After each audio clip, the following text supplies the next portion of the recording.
प्यारे साथियों, आज मैं एक ऐसे वीर पुरुष के विषय में कुछ पंक्तियां प्रस्तुत कर रहा हूं जिसका पूरा परिवार देश की सेवा में लगा हुआ है। वे जिला बुलंदशहर के धराऊ गांव में पंडित ब्रह्मदत्त जी गौतम और उनकी धर्म पत्नी श्रीमती नारायणी देवी,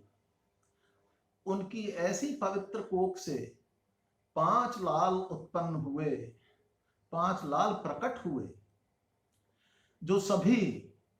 किसी न किसी रूप में देश की सेवा में लगे हुए हैं। कुछ फौज में सैनिक के रूप में लगे हुए हैं, तो कुछ पुलिस बल के रूप में सेवा कर रहे हैं। साथियों, ऐसे उदाहरण बहुत कम मिलते होंगे जहां कोई गुरु अपने शिष्य का अर्चन, वंदन, अभिनंदन करता हो। और मैं एक ऐसा गुरु हूं जो अपने शिष्य को, उसके पराक्रम को, उसके शौर्य को, उसके समर्पण भाव को अर्चन, वंदन, अभिनंदन करता हूं। बात कारगिल युद्ध 1999 की है, जब 15-16 जुलाई को वह वीर रणबांकुरा, जिसका नाम दाताराम गौतम था, जब वह देश की सेवा में, अपनी मातृभूमि की रक्षा में अपने प्राण समर्पित कर देता है, देश के लिए सर्वोच्च बलिदान देता है, कई दुश्मनों को मौत के घाट उतार कर, और अंत में वह भी वीर गति को प्राप्त हो जाता है। ऐसे अमर शहीद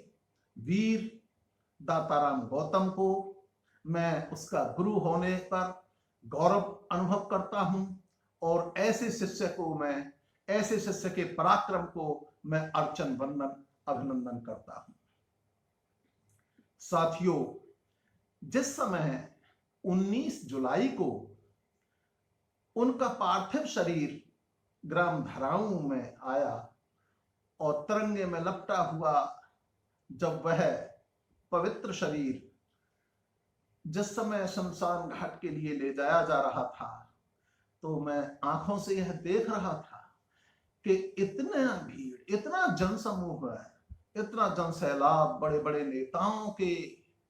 अंतिम यात्रा में नहीं होता जो उस अमर शहीद दाताराम गौतम के में था। 11 गोलियों से उनका सम्मान किया गया, सलामी दी गई, और वहां उनके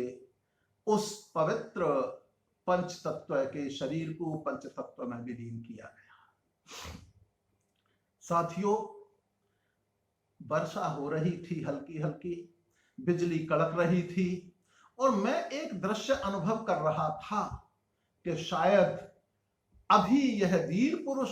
इस धरती से गया नहीं है, और इस वीर पुरुष के समक्ष भारत माता स्वयं प्रकट होकर के कुछ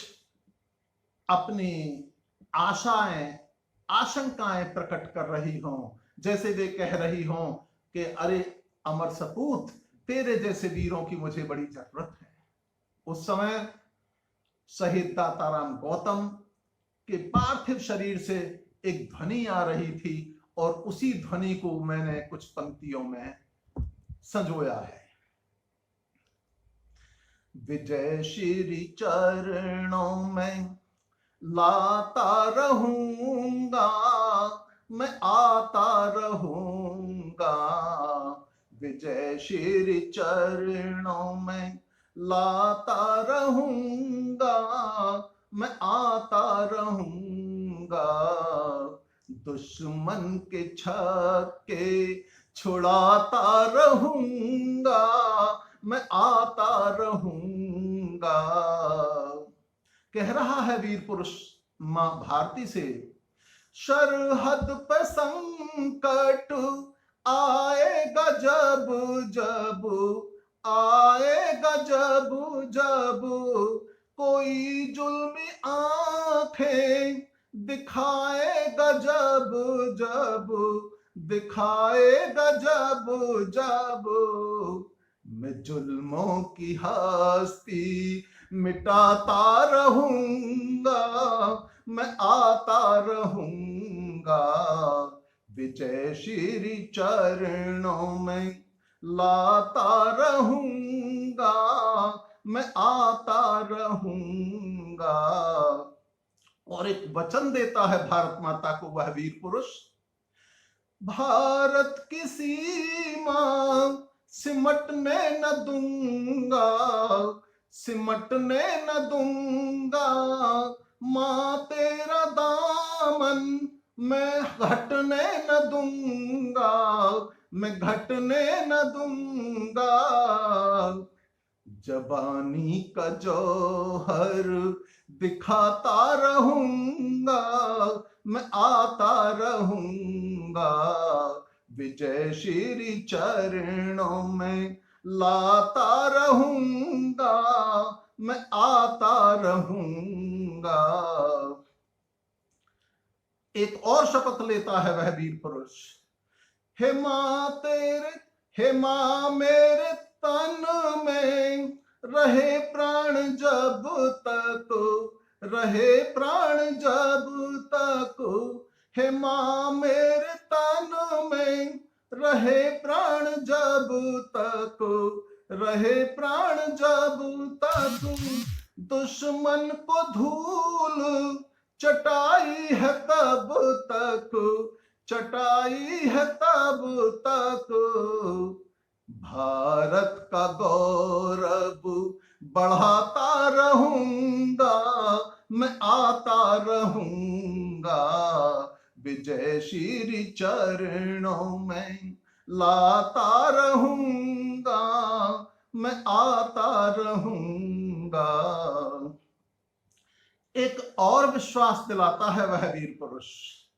क्योंकि वीर पुरुष कभी पीठ पे चोट नहीं खाते, सीने पे हमेशा वार सहते हैं। वह वीर पुरुष, उस वीर पुरुष के पार्थिव शरीर से ध्वनि आती है, निशा कोई पीठ पे आया नहीं है, आया नहीं है, जननी का दूध लजाया नहीं है, लजाया नहीं है, मैं इतिहास उज्ज्वल बनाता रहूंगा, मैं आता रहूंगा, विजय श्री चरणों में लाता रहूंगा, मैं आता रहूंगा, दुश्मन के छक्के छुड़ाता रहूंगा, मैं आता रहूंगा। और अंत में वह वीर पुरुष जब मां भारती से विदा लेता है तब कहता है, चलता हूं माता कभी याद करना, कभी याद करना, चलता हूं माता कभी याद करना, कभी याद करना, नमस्ते मेरी अपने हृदय में धरना, हृदय में धरना, तेरी भेंट में सिर चढ़ाता रहूंगा, मैं आता रहूंगा, तेरी भेंट में सिर चढ़ाता रहूंगा, मैं आता रहूंगा, विजय श्री चरणों में लाता रहूंगा, मैं आता रहूंगा, दुश्मन के छक्के छुड़ाता रहूंगा, मैं आता रहूंगा। जय हिंद।